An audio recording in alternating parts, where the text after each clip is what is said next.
isn't it, though? Just we need admiration decided, Jesse Lee. Because you never know, Graham just made me this little house. Hold on. I'm on your side. I saved your lives. Technically, I'm a hero. You should be thanking me. Save the bullet. I can help. I can get us out of here. We're gonna have more company soon. By the way, Here, Cuba. It's very easy. I can get that tomorrow. Just leave everything to me. All you gotta do is meet the boat that picks up the shipment that takes the dead bodies back to the States. dead bodies. Yes, they'll bury the dead soldiers and take them back to the States. Every fortnight, 2 weeks, I meet the boat. Now all you gotta do is meet the boat, get on the boat, and you're home. It's very simple. Does that sound good? Huh? Good? Now, there's one small detail. I'm gonna need a sizable amount of that gold just to make sure this all runs smoothly. Just, we got to get up out of here. All right, then maybe not so sizable. 1, 2, 3.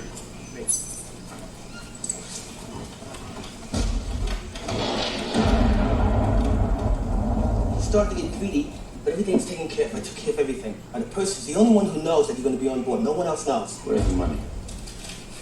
Where's the golden cash, like you said? I want all the money. You piece of shit, weasel. Wait a minute. You can't just go meandering out there like that. The only live people on this ship is Captain and me.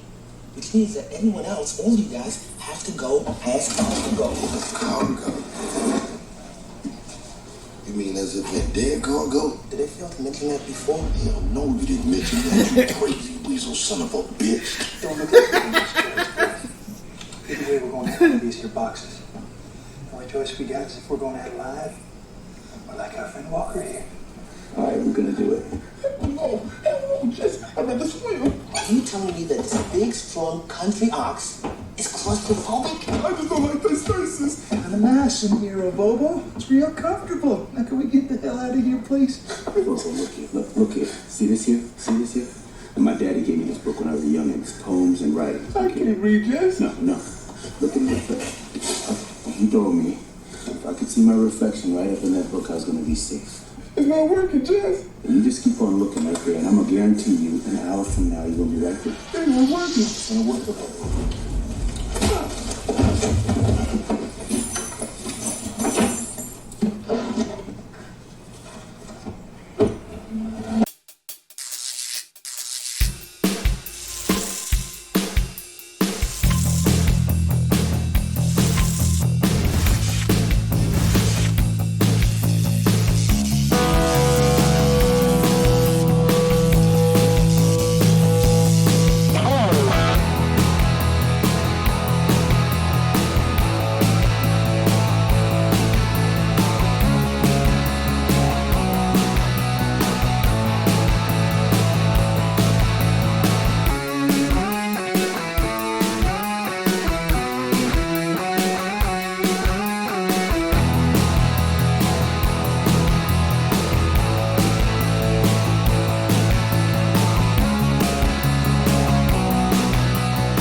What's going on, ladies and gents? It's Cyberland coming back to another film review, and this time we're on to another Western. This time, I don't like to use the term, but a black Western, but a Western nonetheless.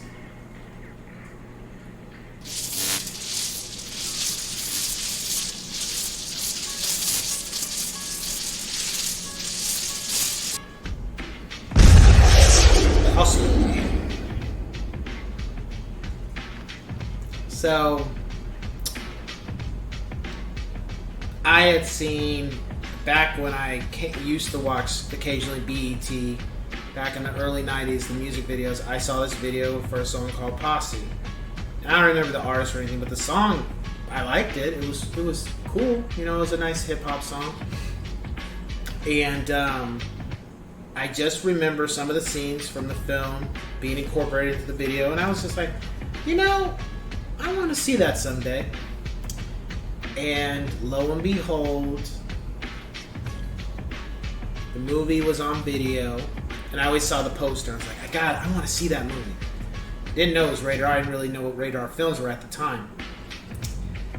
And I was in Merino Valley with my grandparents. I forget if it was summer or if it was around the holiday season of My grandfather let me go rent a couple films, VHS, and this was one of them.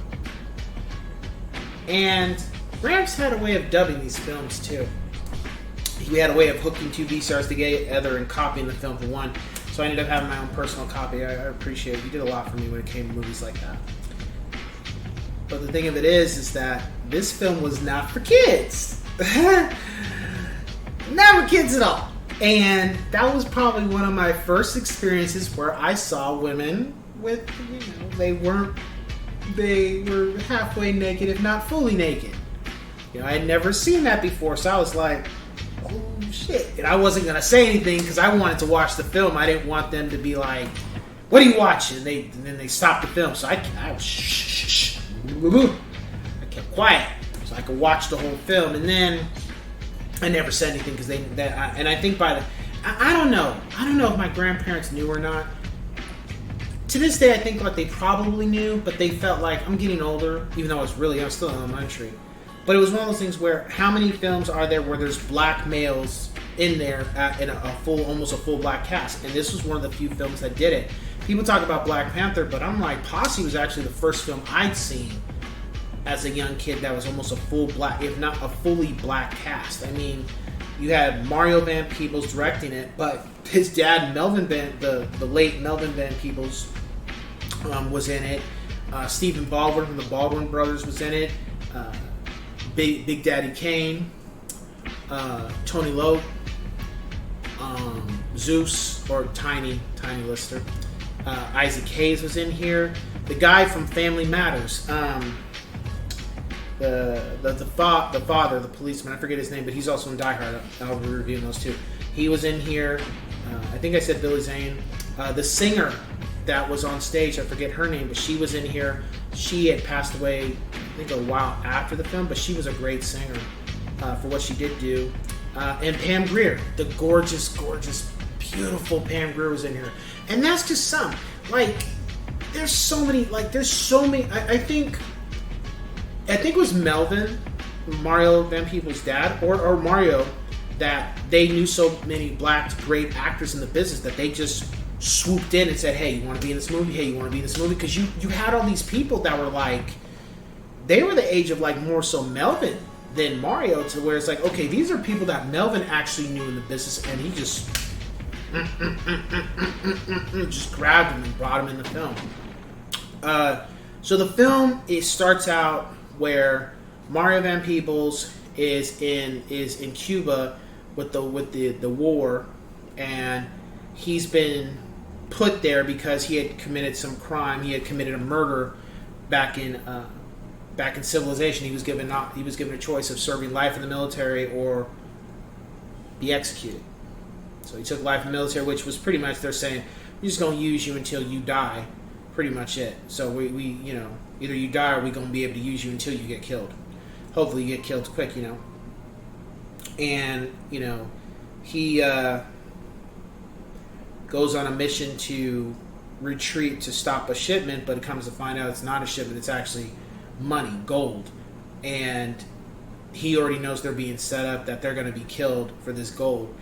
Well, it then goes planned. Billy Zane, the villain of the movie, one of the villains, he's not the only villain, it doesn't go too well. They escape and they get back to civilization, get back to the United States. And during that, you're seeing flashbacks of Mario Van Peebles, or Jesse Lee's father. And little by little, it turns into like, well, now that he's back in the United States, he's going to seek vengeance for what happened to his father. At the same time, they're running from Billy Zane's character. And then you just, more layers coming back, and you see certain elements of what black people were dealing with after slavery had ended. They built their own towns, but still dealing with the KKK and the racist sheriffs and racist folk, and trying to keep to themselves and trying to not be victimized. And then that term I've learned, all skin folk and kin folk. You see some of that in there too, because people you would think that would be for your own people are trying to be for themselves, and if that means shafting you to get some trinkets, they will. The Judas Iscariot type of mentality. Music was fine. Wish there had been a soundtrack for that. Really, characters were fine. I give it an 8 out of 10 yes sirs. My only gripe was I think Tony Loke's character, he just wasn't in as much as I thought. And when they show this picture where it shows all of the members together, it was just kind of like, it'd have been nice if they took that photo, because when they show the photo, it's like, okay, when did they take that? Because the mitigating circumstances within the film, you know? I felt Tony Loke should have had more time in there. And the one thing to this day that bothers me about the film, why I didn't give it a high rating, was Stephen Baldwin's character, what happened to him, how it happened. I felt the way the character ended, I felt it should have been a lot more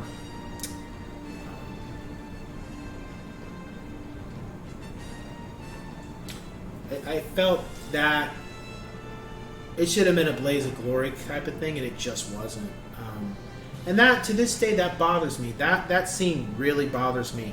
And it could have been any of the characters with that scene.